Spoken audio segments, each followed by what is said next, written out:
Hello বন্ধুরা, সকাল সকাল সকাল নয়, এখন বাজে 12টা 20। তো একটা ব্লগ শুরু করছি আর আমার নতুন ব্লগে তোমাদের সবাইকে ওয়েলকাম।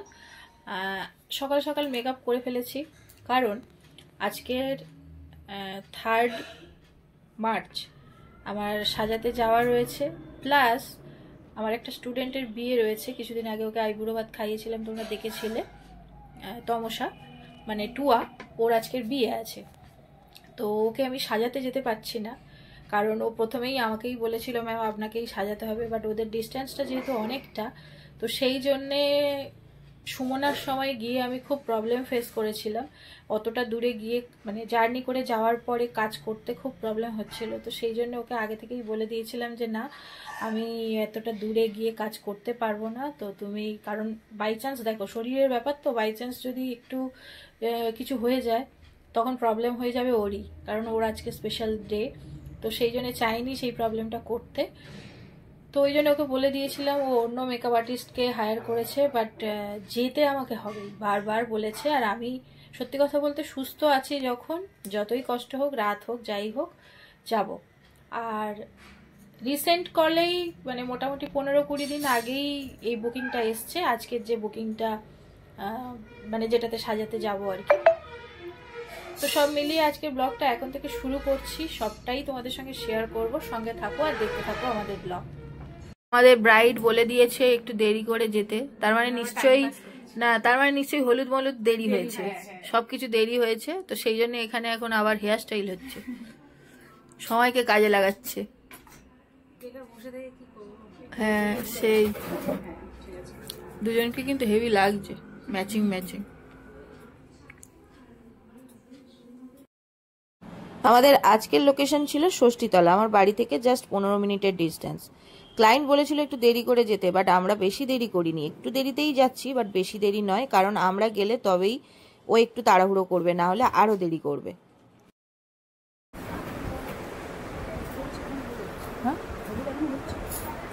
এরা মনে হয় কি বলতো, সেই পরপর যেরকম হলুদ তুলে দেয় না, সেরকম করছে না। কেমন লেগেছে বলো সেজে? খুব ভালো লেগেছে, পছন্দ হয়েছে লুকটা? আয়নায় দেখেছো নিজেকে? ভালো লেগেছে?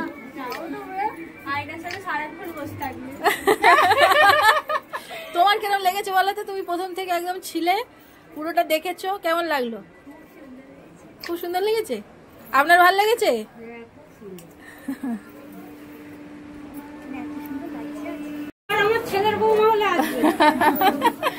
ছেলের বৌমা হলে আবার আসবো। তোমাকে আমার খুব ভালো লেগেছে, খুব ভালো লেগেছে তোমাকে। প্রথম থেকে শেষ পর্যন্ত সারাক্ষণ আমাদেরকে কোম্পানি দিয়েছে। চলো আবার দেখা হবে। আসছি, টাটা, আসছি। তো দেখতেই পেলে আমাদের সাজানো কমপ্লিট। এবারে আমরা বেরিয়ে যাচ্ছি, আর আমরা বেরিয়ে গিয়ে যাব হচ্ছে মথুরাপুর টুয়ার বিয়েতে। তো রিমোর বাবা, রিমো, মিমো ওরা কিন্তু গাড়িতে ওয়েট করছে মেন রোডে, আর এটা একটু ভিতরের দিকে। তো আমরা এখান থেকে বেরিয়ে মেন রোডে উঠলেই রিমোর বাবাদের দেখতে পেয়ে যাব, আর ওখান থেকে চলে যাব আমরা মথুরাপুর। তো মেন রোডে এসেই গেছি, রাস্তা ক্রস করব, করে ওই দিকটা গেলেই কিন্তু আমরা এই দেখতে পাচ্ছ আমাদের গাড়ি, তো উঠে যাব। আর পূর্ণিমা, জয়ন্তী ওরা এখান থেকে বেরিয়ে যাবে ওদের বাড়িতে, আর আমরা চলে যাব মথুরাপুরে। মথুরাপুর অনেকটাই ডিস্টেন্স, যাচ্ছি তো যাচ্ছি, শেষ আর হচ্ছে না। আর আজকের অনেকগুলো বিয়ে বাড়ি আছে, তো আমরা মানে ওদের যে গলিটা, সেই গলিতে পর পর পর পর অনেকগুলো বিয়ে, প্রত্যেকটাতেই ভাবছি এইটাই মনে হয় তমসার আসছে। তারপর দেখছি না, এটা নয়। আবার তারপরে কিছুটা গিয়ে আর একটা দেখতে পাচ্ছি, তখন মনে হচ্ছে মনে হয় এটা। এই করতে করতে অনেকগুলো ক্রস করার পরে অবশেষে আমরা তমসারটা খুঁজে পেলাম। তা ঠিক, দেখো এখানে তমসা লেখা থাকবে। হ্যাঁ ওই তো, বাবা অবশেষে পেলাম। এই তো তমসার ছবিও আছে। চলো, ওদের প্রি ওয়েডিং এর ফটোগুলো মানে কি সুন্দর এসছে, সেগুলো দিয়েই সব ব্যানারগুলো বানিয়েছে, খুব সুন্দর লাগছিল। পুরোটা সাজানোটা খুব ভাল লাগছিল। বাড়ি কোন দিকে তো জানি না। তুলে নাও তুলে নাও।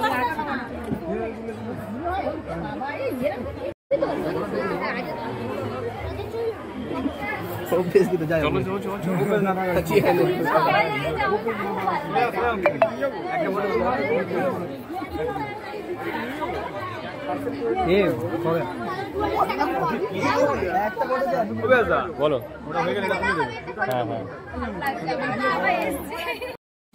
তমসা নিজের বিয়ের ব্লগগুলো নিজেই করছিল এবং সেটা দেখে বেশ ভালো লাগছিল। আমাকেও বললো, ম্যাম আপনি আরও একবার আসুন আমার ব্লগে, আমি নিইনি, আমার ব্লগে নেব।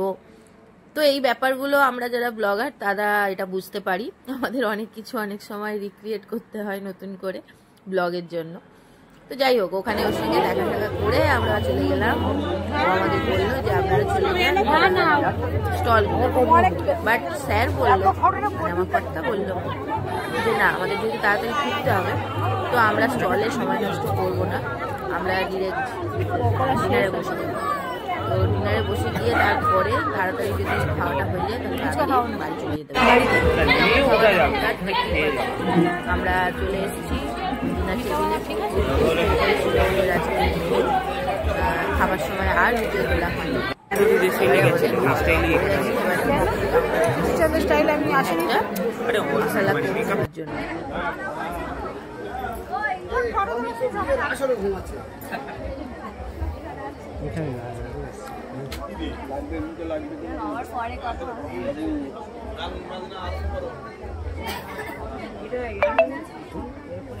না এটাই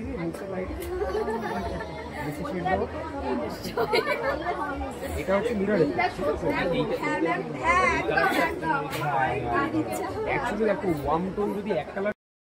এরপরে ওর সঙ্গে দেখা করে আমরা বেরিয়ে গেছি, কিন্তু ইচ্ছা করছিল একটা আইসক্রিম খাবার, আর আইসক্রিমের স্টল ছিল। তো সেই জন্য রিমোর বাবাকে পাঠিয়েছিলাম যে আইসক্রিমটা নিয়ে আসো। তো রিমো গিয়ে সেটা নিয়ে এলো, আমার একটা রিমোর একটা। দেখো আইসক্রিমটাও খুব ভালো ছিল। তো আইসক্রিম খেতে খেতে গাড়িতে উঠে পড়লাম।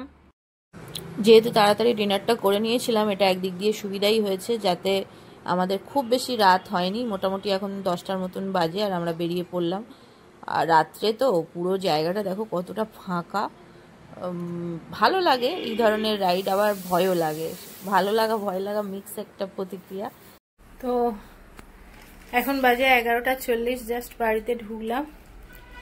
আর শরীর দিচ্ছে না, আর পা এতটাই ফুলে গেছে যে গাড়ি থেকে বাড়ি পর্যন্ত জুতো ছাড়াই আসতে হলো। জুতো ঢুকছে না, পা মানে জুতোতে পা ঢুকছে না, ভুলভাল বকছি।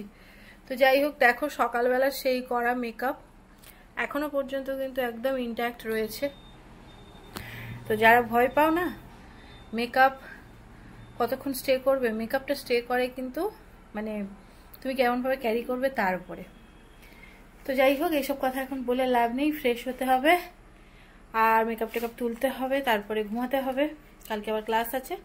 তো চলো আজকে ব্লগটা এখানেই এন্ড করছি। যদি কিছু ভালো লাগে প্লিজ লাইক করো, কমেন্ট করে জানিও কেমন লাগছে আমাদের ব্লগ। আর যারা দেখছো কিন্তু এখনো সাবস্ক্রাইব করোনি, প্লিজ সাবস্ক্রাইব করে নিও। নেক্সট ব্লগে আবার দেখা হচ্ছে, ততক্ষণ সবাই খুব ভালো থেকো, সুস্থ থেকো।